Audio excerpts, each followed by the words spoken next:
Okay, before we have our quiet time, let's all get on the same page. If you're reading from the Sparkly book, it's page 449, a new chapter, chapter 19, entitled Beyond the Body. In the second edition, it's page 398. Again, a new chapter, chapter 19, and the subject is the attainment of peace. And the first subheading is healing and faith. In the first edition, it's page 371. Again, the attainment of peace, first subheading, healing and faith. If you're reading from the JCIM, it's page 188, Beyond the Body. And in the CIMS edition, it's page 378, again, Beyond the Body. Okay, let's all take a few moments to be quiet together.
Good evening.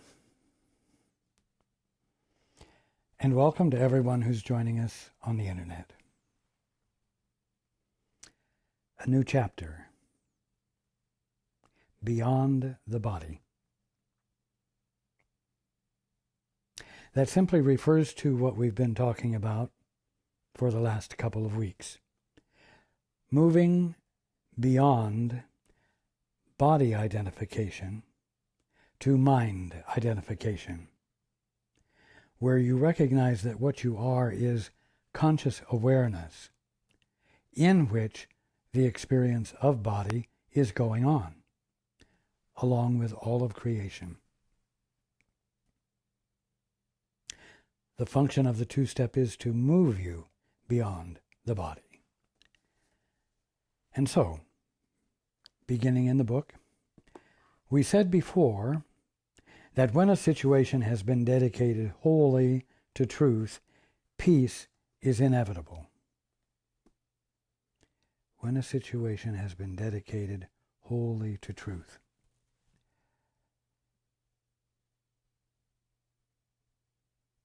Well, when a situation has been dedicated wholly to truth, it means you have abandoned your dedication to your best concepts, to your best judgments, to your best thinking.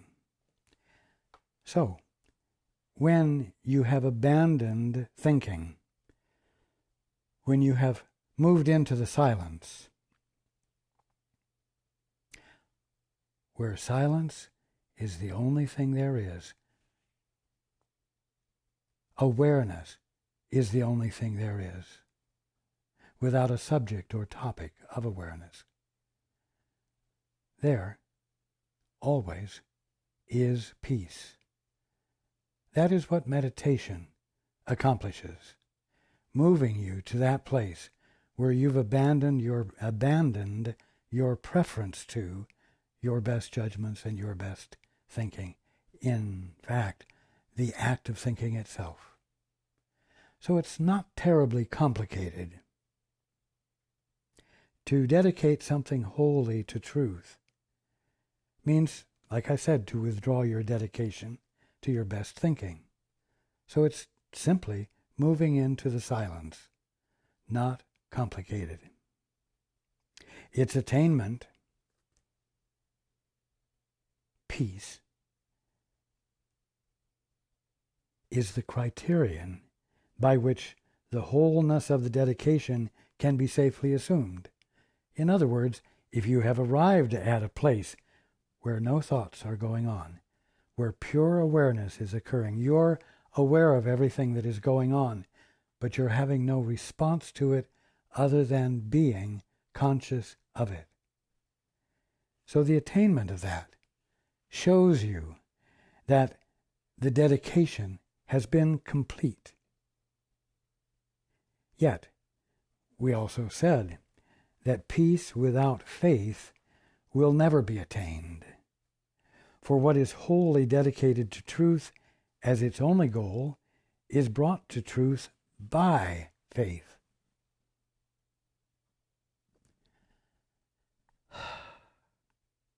You are, everyone is, absolutely smitten by his or her capacity to think and reason and come to conclusions.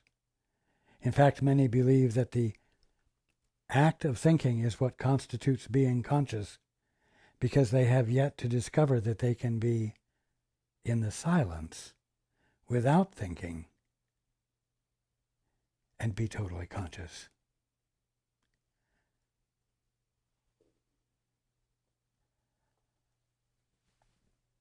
Because of the dedication to thinking and reasoning and always being alert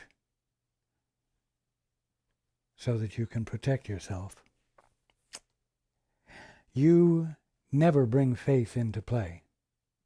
You're always negating the need for faith by being on top of things, in charge of things yourself, by virtue of your thinking. But the simple fact is that because you rely upon it for your safety, your capacity to think, it takes faith to be willing to abandon it. Surprising, maybe, but it's the truth. You will never arrive at the experience of peace without faith that everything will not collapse while you do it. Without faith that you will not lose control or go crazy in the process. So, faith is always essential to arriving at a place where you are totally dedicated to peace, because you are totally unhooked to your self-protection. So, faith is necessary, but it isn't a humongous amount that is needed. A little bit of faith, a little bit of willingness to become silent is met with positive results.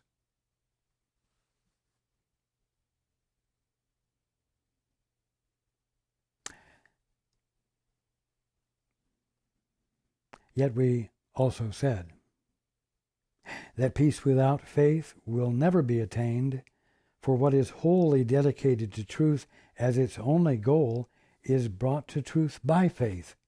This faith encompasses everyone involved, for only thus the situation is perceived as meaningful and as whole.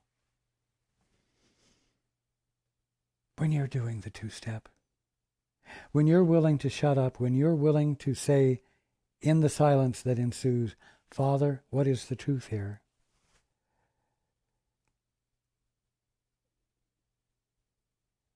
You're in a place without biases, without evaluations, without things that are better or worse than other things. This brings everything into oneness. This brings everything into the unity that it has always been in, but which you haven't perceived because you've been so busy protecting yourself by means of clear, correct thinking. The shame. And everyone must be involved in it, in this willingness for peace and this experience of peace, or else your faith is limited and your dedication incomplete. Why? Because you're still giving preference to some of your capacity to evaluate and to make sure while you're daring to be silent that you're not going to be vulnerable and end up being abused, attacked, or mistreated. Every situation, properly perceived, becomes an opportunity to heal the Son of God. Every situation, properly perceived, becomes an opportunity to do the two-step. Every situation, anything that happens, anything that you are experiencing is a prime opportunity for you to express curiosity and ask to understand beyond your present understanding and say, Father, what is the truth here? Father, what is your perspective about this? And at the bottom line, what you're doing is using every experience as an opportunity to return to your sanity. It's that simple. And yet, that profound, which makes it utterly justifiable to spend your day constantly asking, what is the truth here? So that you might observe what's going on from your sanity and behave relative to the situation from your sanity. And thus, have a healed experience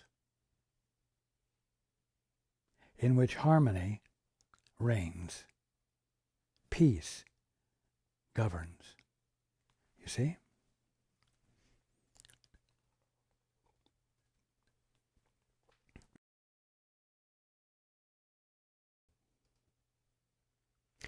Every situation properly perceived becomes, I'm going to say, a wonderful opportunity to heal the Son of God, to see your brother as the Son of God, and not who he thinks he is, and not who you think he is.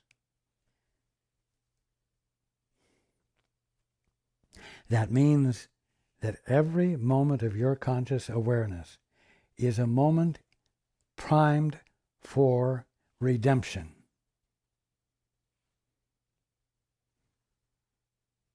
A glorious thing. Something which, if you take advantage of it, will provide the occasion for healing after healing after healing.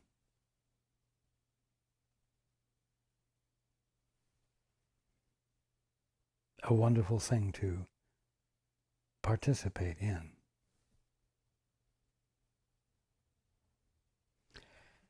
Every situation properly perceived becomes an opportunity to heal the Son of God, and he is healed because you offered faith to him, giving him to the Holy Spirit and releasing him from every demand your ego would make of him. Now, those of you who are students of the Course, I am sure have on many occasions heard someone say, well, my daughter or so-and-so was having a problem, and I turned them over to the Holy Spirit. I said, Holy Spirit, I turn my daughter over to you. Holy Spirit, I turn this situation over to you. And then they went along their merry way, thinking that's what it meant. No. It requires a little more involvement than that.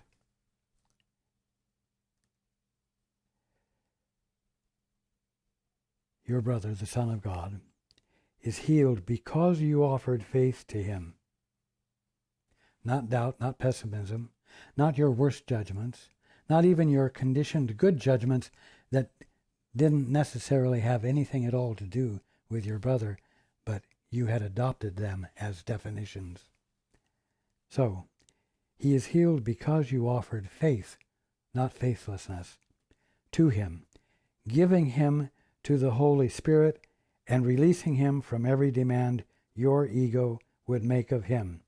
In other words, instead of approaching your brother based upon your best judgments and your best concepts about him, you release him from that by turning your attention to the Holy Spirit and saying, Father, what is the truth here? Holy Spirit, what is the truth here? Holy Spirit, reveal to me, the Holy Son of God, that neither he nor I is seeing completely at this moment. You see, you don't take your brother out there and sort of shove him off on the Holy Spirit. You don't just turn him over to the Holy Spirit and leave the rest up to the Holy Spirit. No, you turn your attention to the Holy Spirit. You say, Father, you say, Holy Spirit, I want to know the truth about my brother, so that I might stand in faith with him and be part of the transformation, the healing that is called for, because I've been willing to pay attention to you, Holy Spirit, in order to bless my brother with your perspective, because I've been willing to listen, because I've been willing to be involved, so that you, Holy Spirit, and I may be agents of change on behalf of my brother. You see, that's what giving him to the Holy Spirit means. It means no longer giving him to your best judgments or worst, but instead giving your attention to the Holy Spirit to know the truth about him, so that you might be the one who extends the consciousness of truth, that embodies the faith you have in what he truly is, rather than what he believes he is, and even rather than what you always thought he was. That's the key.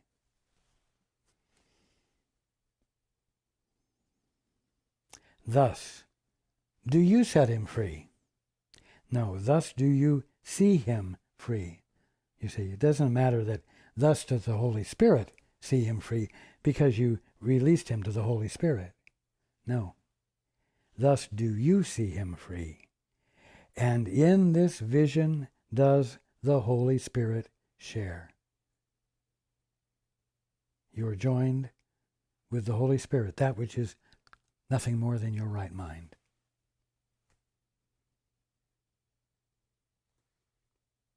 And since the Holy Spirit, since he shares it, he has given it. And so he heals through you. Now, if you turn your brother over to the Holy Spirit or his problem, and you walk on down the street and tend to your business, how can he possibly heal through you when that is the means? That is the purpose of the practice of the two-step and the holy instant, so that you might be involved in brotherhood.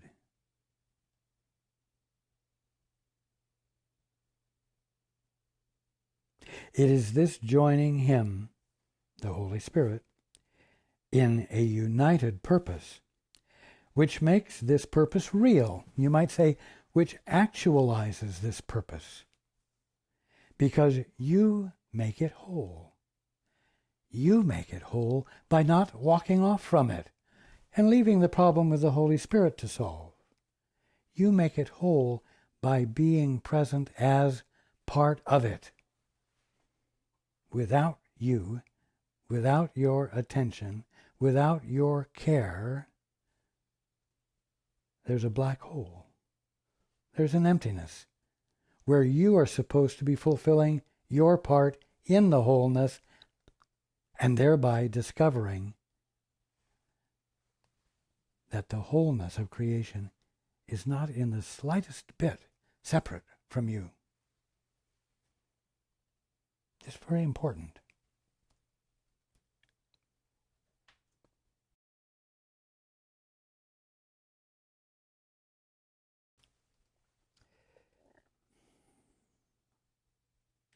And this is healing.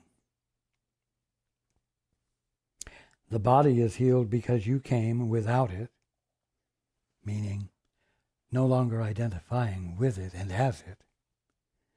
The body is healed because you came without it and joined the mind in which all healing rests. In other words, you shifted from body identification to mind identification, in which all healing rests. The body, new section, healing and the mind. The body cannot heal because it cannot make itself sick. It needs no healing. Its health or sickness depends entirely on how the mind perceives it and the purpose which the mind would use it for.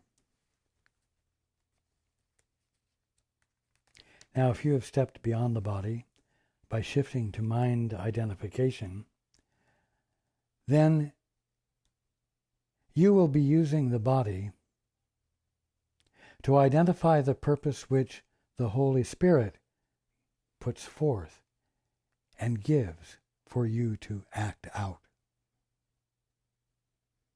It therefore serves the Holy Spirit's purpose, which is transformation, regeneration, and redemption, healing, the calling forth of the perfection that the Father, in the movement of creation, created, and which never for an instant has been altered. You see?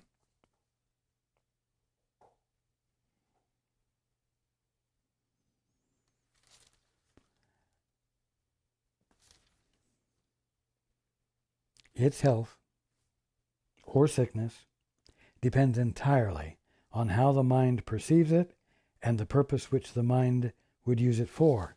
And it is obvious that a segment of the mind can see itself as separated from the universal purpose. It really is obvious, isn't it? You're not awake. You're not experiencing invulnerability. You're not experiencing interminable and unalterable peace. It is obvious that a segment of the mind, the part you're using right now, can see itself as separated from the universal purpose. It's possible for a part of the mind to conceive that it has its own purpose and reason for being, and in fact has a God-ordained right to practice and exercise it and succeed at its goals. So indeed it is obvious. When this occurs, this apparent separation, the body becomes its weapon, the mind's weapon, used against this purpose, this universal purpose, to demonstrate the fact that separation has occurred. Look at me, I'm on my own, I'm real, and I'm going to do whatever I damn well please. You see?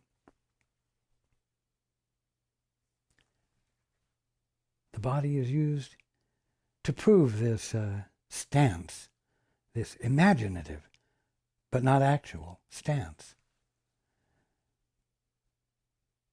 The body thus becomes the instrument of illusion, acting accordingly, seeing what is not there, hearing what truth has never said, and behaving insanely, being imprisoned by insanity.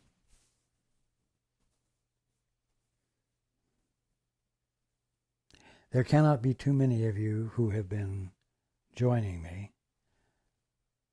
who would argue this choice of words any longer.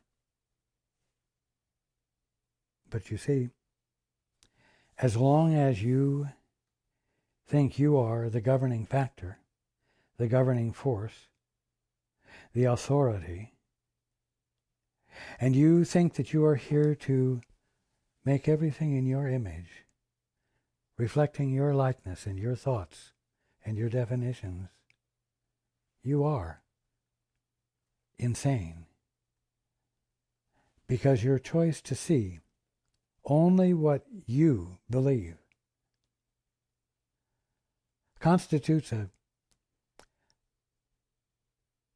preoccupation with yourself,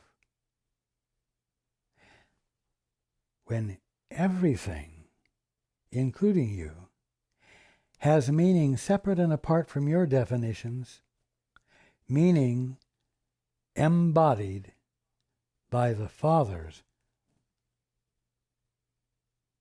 expression of his infinite perfection. When all you're seeing is what you want to see, and you are wandering around in the middle of the kingdom of heaven, seeing a material world and universe, you are experiencing temporary insanity, which it is your birthright not to be experiencing. Nevertheless, until you abandon this faith in your best judgments and your right to act independently as you believe you are, you have some work to do. Correction is called for and will continue to be called for until you answer the call. Practice some self-discipline. Shift from self-protection to the expression and embrace of love. And by so doing, are transformed by the renewing of your mind. And you wake up. And you fulfill the purpose of the holy instant. And you have the joy of being whole.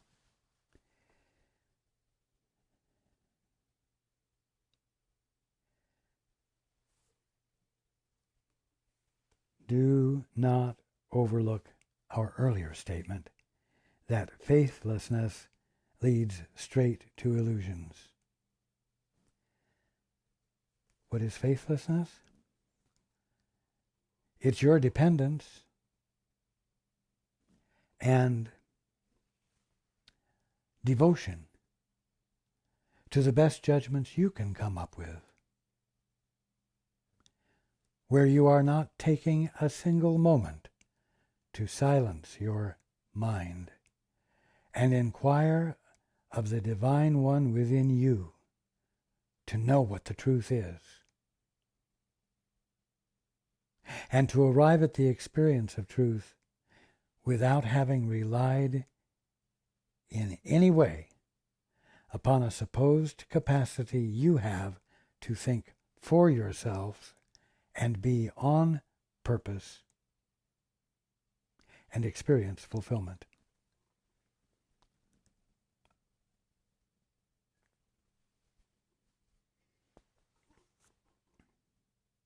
Do not overlook our earlier statement that faithlessness leads straight to illusions. Thinking and reasoning on your own leads directly away from the conscious experience of truth and the conscious experience of reality. For faithlessness is the perception of a brother as a body, just as you experience yourself as a body. For faithlessness is the perception of a brother as a body, and the body cannot be used for purposes of union. What is it that can unite? Mind. That conscious awareness in which love is the motive and action.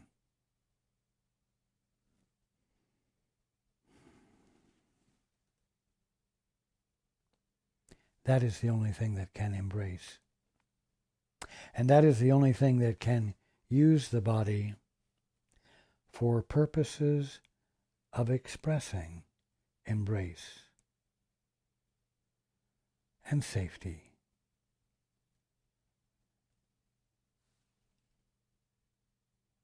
and the absence of need for self-protection. If then you see your brother as a body, you have established a condition in which uniting with him becomes impossible. But you will inevitably say that your brother and what's wrong with him and how he behaves makes your uniting with him impossible. Not true. Your faithlessness to him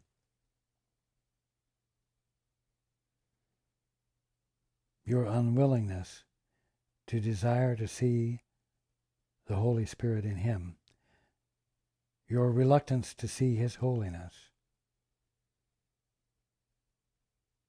has separated you from him, and always will separate you from him, and kept you both apart from being healed.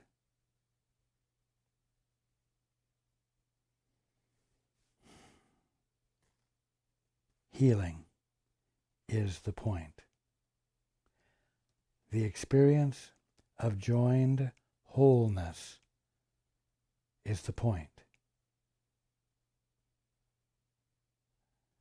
And the only time joining can occur is when your thinking isn't getting in the way. Is when your thinking has been set aside so there is room for the Holy Spirit to register with you and correct your perception and provide you with the joy of seeing who your brother or sister truly is, so that your spontaneous behavior then will embody that perspective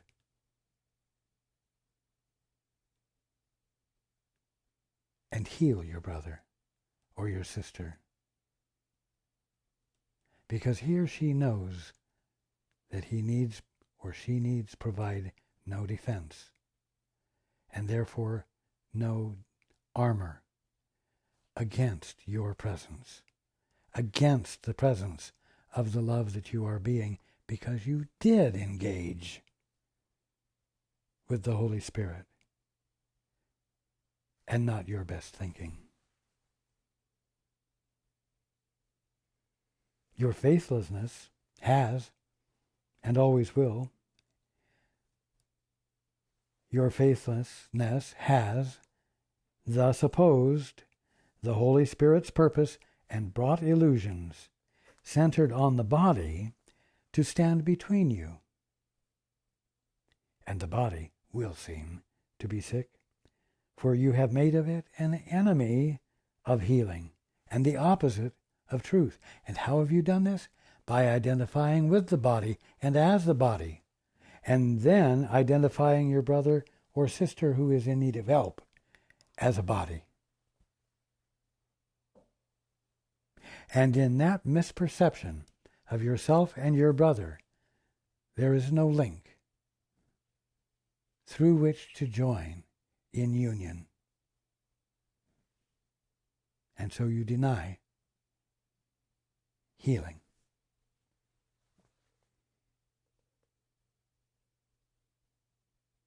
It cannot be difficult to realize that faith must be the opposite of faithlessness.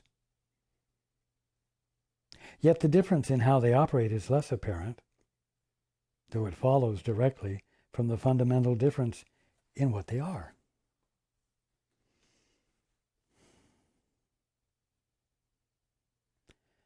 The difference between faith and faithlessness is that faith is the act and the state of mind which reaches beyond all present perceptions with the expectation of seeing a closer approximation of truth about your brother or sister. Faithlessness, on the other hand, does not involve any reach beyond the present sense of things, and thus binds you and your brother in a place where no change can occur.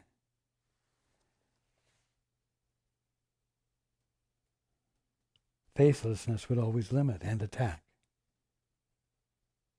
Faith would remove all limitations and make whole.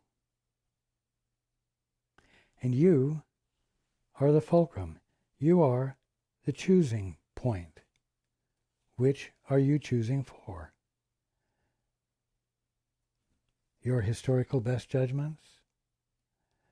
Or your non-historical, fresh, original, unpredictable influx or awareness of what is truly true of your brother, which transforms you and him? It's your choice. It's up to you.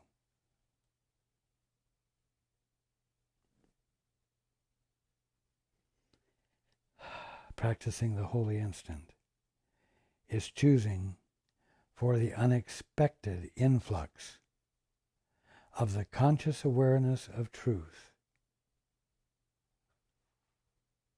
that changes you forever and lays the groundwork for your brother or sister to change. That's the way it works. And it works that way because you don't or didn't turn things over to the Holy Spirit and go along on your merry way, but stood present and available and involved for the purpose of hearing what the Holy Spirit would reveal to you, because it's your function to be the place where healing occurs. It's your function to be the place where the actualization of God's presence occurs wonderfully, because you are willing to allow it. It's that simple. It's that loving. It's that kind. It's that meaningful.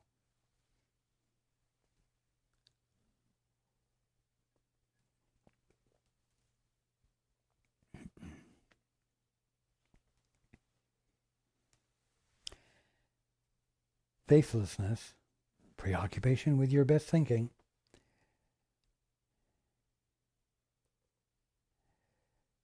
would interpose illusions between the Son of God and his Creator. Faith would remove all obstacles that seemed to rise between them. It wouldn't settle for them. The seeming rise would not be believed. The seeming rise would be challenged. And love would promote the steadfastness and patience that would provide the opportunity for clarity to come where confusion had disturbed. Faithlessness, your best judgment, your best thinking. Faithlessness is wholly dedicated to illusions. Faith, wholly to truth. Why is faithlessness dedicated to illusions? Because it's dedicated to thinking, which has been used to imagine meanings, while ignoring the meanings that every single bit of creation embodies and expresses at the impulse of its creator. Partial dedication is impossible. You can't be a little bit in the silence and still be thinking a little bit.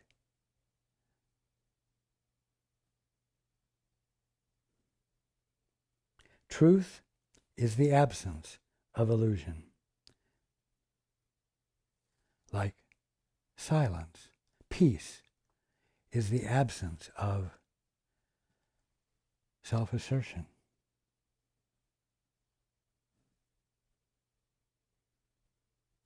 In which peace reigns.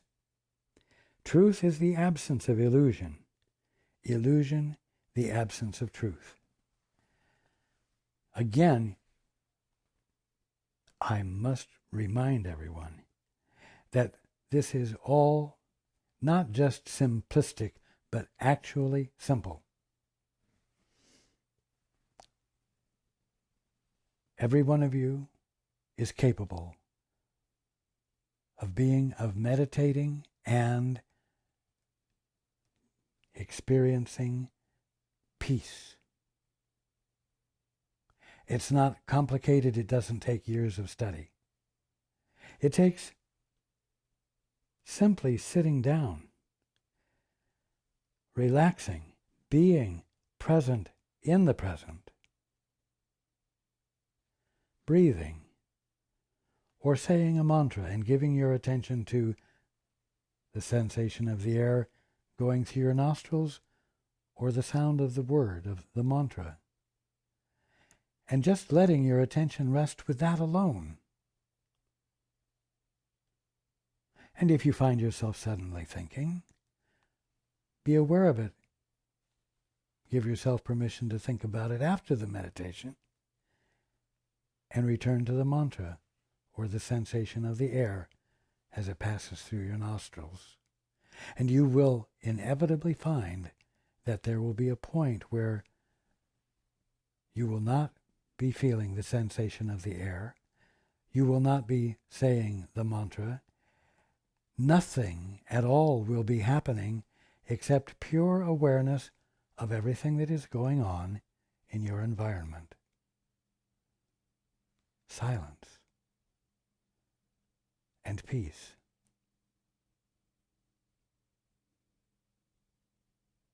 You can make the mistake, we'll say, of doing that and enjoying the experience and then immediately jumping up and going back to your normal activities. Or you can acknowledge and recognize that this peace, this silence that you're experiencing does not have to be abandoned. And you can gently re-emerge into the activities of your day, bringing that peace with you. And the more you do this, the longer the period of time in which the peace will remain with you. And bless every activity that you engage in, because perspective without fear is governing. So what we're talking about here is simple, easily attainable, but it requires a constant choice to commit to the peace, to commit to the joining with the Holy Spirit in the silence for the purpose of experiencing the revelation of what is true and what is real that allows you to be new and allows your behavior to be new.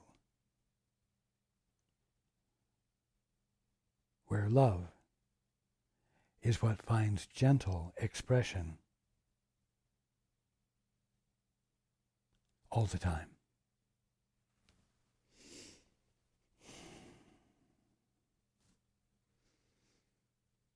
I love you all.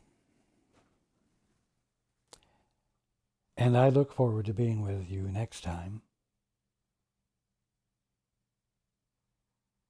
And in the meantime, practice the two-step more and more frequently.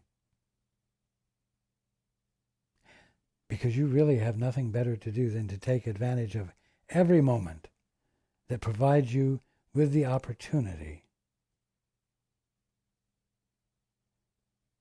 to choose for the truth and be healed. You can do it right here in what appears to be a mundane world that holds no promise. That's not the truth. Okay.